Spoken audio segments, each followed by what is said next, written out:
Today is Wednesday, July 7th. What to know about the latest track of what's now Hurricane Elsa, when it's expected to hit Florida, what people there can expect, and how volunteers have already been helping out. Also, new steps the government is taking to get more Americans vaccinated, and why not everyone is happy about them. Plus, an Olympic frontrunner disqualified from Team USA, a deal to get more blockbuster movies on Peacock, and another big patriotic parade, this one for frontline workers. Welcome to The Newsworthy. All the day's news in about 10 minutes. Fast, fair, fun, and on the go. I'm Lacey Evans, filling in for Erica Mandy during her maternity leave. You ready? Let's do this. Florida is now hunkered down ahead of what's now Hurricane Elsa. It's expected to come on shore sometime between 8 and 9 this morning, somewhere between the Tampa Bay area and Big Bend region. The National Hurricane Center says people there can expect heavy rains, damaging winds, as well as life-threatening storm surges, flooding, and even some tornadoes. But as of early this morning, no evacuations have been ordered. Still, government offices, airports, and schools are shut down, and events have been canceled. Electric workers from several states traveled to Florida early so they could be there to help respond to power outages after the storm hits. Volunteers in Tampa have been helping older people fill sandbags to help protect their homes. And the Red Cross is also on standby in case people need shelter in the aftermath of the storm. After Florida, forecasters think Elsa will hit parts of Georgia and the Carolinas. The largest city in the U.S. is on track to have a black mayor for only the second time in history. Eric Adams declared victory in the New York City Democratic primary. Democrats outnumber Republicans in the city by a lot, so Adams is also expected to win the general election in November. Before running for mayor, Adams rose from poverty to become a police captain and then the borough president of Brooklyn. He ran on a public safety platform, promising to strike a balance between fighting crime and ending racial injustice in policing. By the way, it looks like former sanitation worker Catherine Garcia finished in a narrow second. Adams beat her by a single percentage point. All the results are set to be officially certified next week. The Defense Department is canceling a controversial contract with Microsoft. Microsoft was supposed to work with the government to build a cloud network. The idea was it would be able to store and process tons of classified data and improve communications with troops on the battlefield. It was also meant to help the military use artificial intelligence to speed up war planning and fighting capabilities. However, Amazon sued over the deal.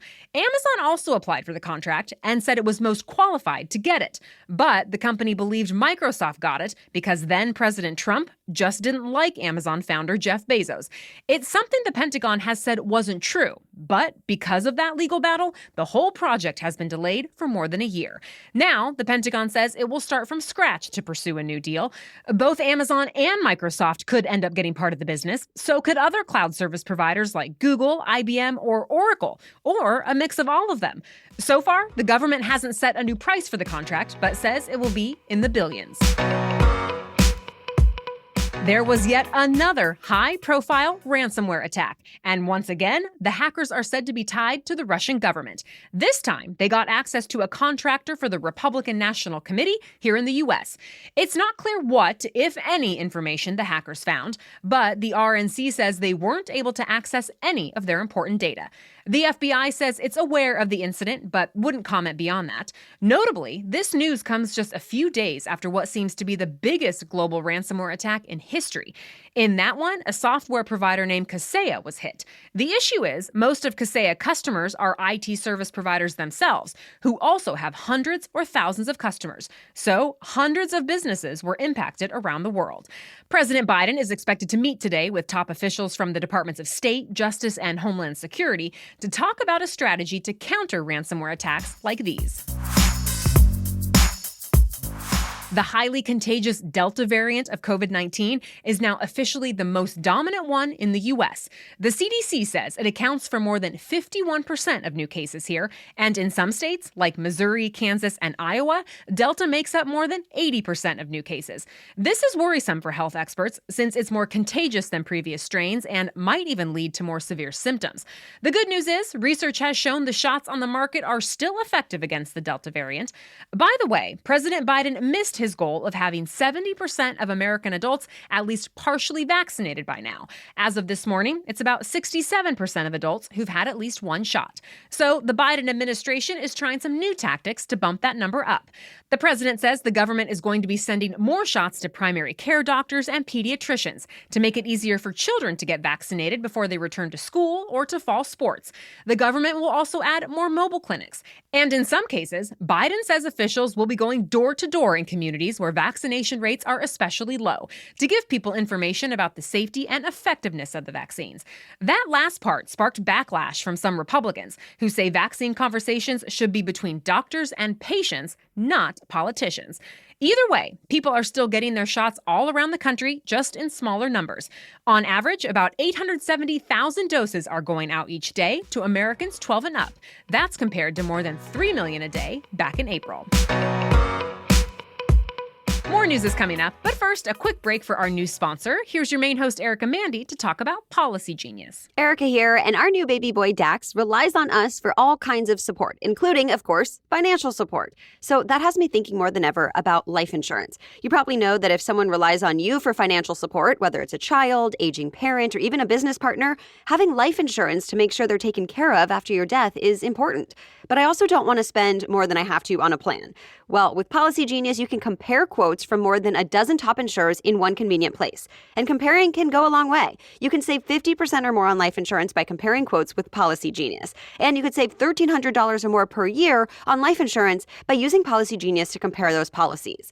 In just minutes, you can work out how much coverage you need and then find your best price. And get this, the Policy Genius team will handle the paperwork and scheduling for free. So head to policygenius.com to get started right now. Policy Genius. When it comes to insurance, it's nice to get it right. That's policygenius.com.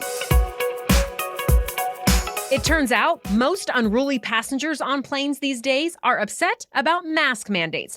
The FAA says more disruptions have been reported so far this year than in the last 15 years combined. We're talking more than 3,200 incidents, and about 75% of those reports have to do with face masks. Many flyers simply don't want to wear them, even though they're required by federal regulators. And it's causing a lot of trouble for crew members who have to enforce the rules. Reports about unruly passengers include cases where travelers curse or shout at crew members, and some get violent. The current mask mandates are set to expire in September. Remember that massive ship that got stuck in Egypt's Suez Canal a few months ago and blocked traffic for nearly a week?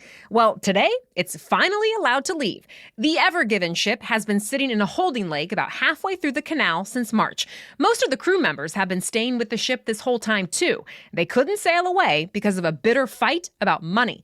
Egyptian officials initially demanded the ship's owner pay nearly $1 billion in damages. But the ship's owner argued Suez Canal officials shared the blame for the blockage. So the two sides finally reached a settlement and agreed the ship could leave the canal today. When the Ever Given ran aground back in March, the impact on global shipping was huge. It's estimated the traffic jam held up about $10 billion worth of trade per day.